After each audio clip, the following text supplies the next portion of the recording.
हम पिछले कई दिनों से आपसे कह रहे हैं कि आपको अब कोरोना वायरस के साथ जीने की आदत डाल लेनी चाहिए, क्योंकि कोरोना वायरस आपकी जिंदगी से अब आसानी से जाने वाला नहीं है। ये एक ऐसा अनचाहा मेहमान है जो लंबे समय तक अब आपके घर में रहेगा और इसके लिए आपको तैयार रहना चाहिए।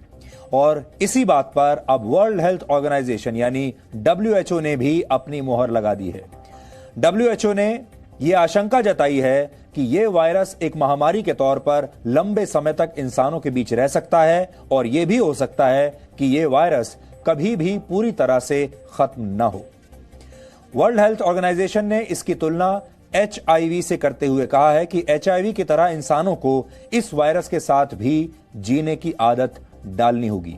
अब लोगों को कई तरह की सावधानियां बरतनी होंगी और इस वायरस की वैक्सीन मिल जाने के बाद भी आगे का रास्ता इतना आसान नहीं होगा, क्योंकि सब लोगों तक इस वैक्सीन को पहुंचाना भी बहुत मुश्किल काम होगा।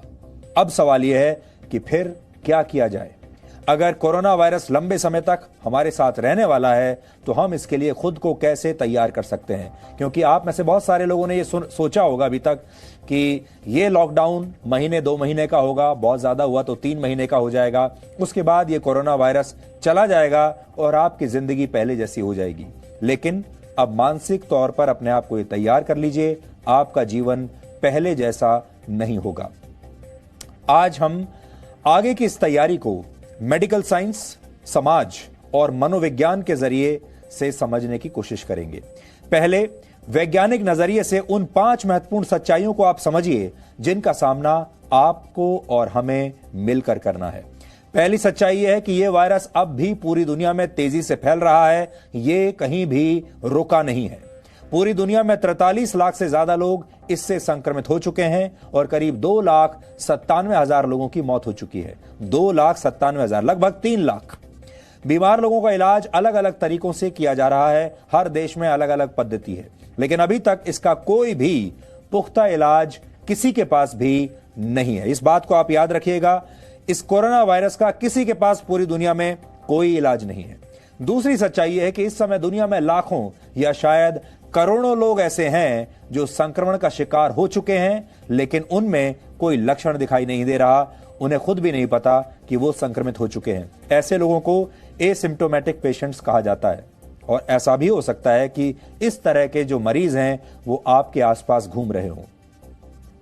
तीसरी सच्चाई यह है, जो लोग संक्रमण का शिकार हैं और जिनमें वायरस की पुष्टि हो चुकी है, उनमें से करीब 3 से 4% लोगों की जान खतरे में है। यानी इस वायरस के मामले में मृत्यु दर फिलहाल 3 से 4% है, लेकिन अलग अलग देशों में इसकी स्थिति भी अलग अलग है। उदाहरण के लिए बेल्जियम की स्थिति इस समय सबसे खराब है। बेल्जियम में कोरोना वायरस के मामलों में मृत्यु दर करीब 16% है। अमेरिका में यह करीब 6% है और भारत में मृत्यु दर करीब 3 से 4% है। चौथी सच्चाई यह है कि गंभीर रूप से बीमार मरीजों की संख्या भी अलग अलग देशों में अलग अलग है। 11 मई तक के आंकड़ों के मुताबिक गंभीर रूप से बीमार मरीजों की सबसे ज्यादा संख्या अमेरिका में है, जबकि भारत में स्थिति धीरे धीरे बेहतर हो रही है। पिछले हफ्ते तक भारत में कोरोना वायरस के कुल मरीजों में से करीब 9% लोग गंभीर रूप से बीमार थे, जबकि अब इनकी संख्या लगभग आधी रह गई है। अब भारत में कोरोना वायरस के सिर्फ 4.8% मरीजों की स्थिति ही गंभीर है। पांचवी सच्चाई यह है कि कोरोना वायरस की वैक्सीन का इंतजार अभी बहुत लंबा है।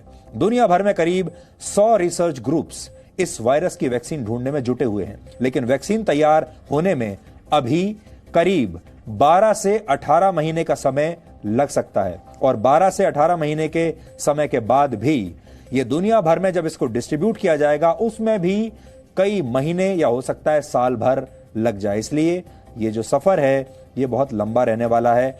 इससे आप, अगर आपको रोड मैप इसका बनाना है तो लगभग आप 2 से 3 साल का रोड मैप बनाकर चलिए। आपको अगर वैक्सीन मिल भी गई तो भी आप तक राहत पहुंचने में, आपके जीवन में वापस नॉर्मलसी आने में 2 से 3 साल लग जाएंगे।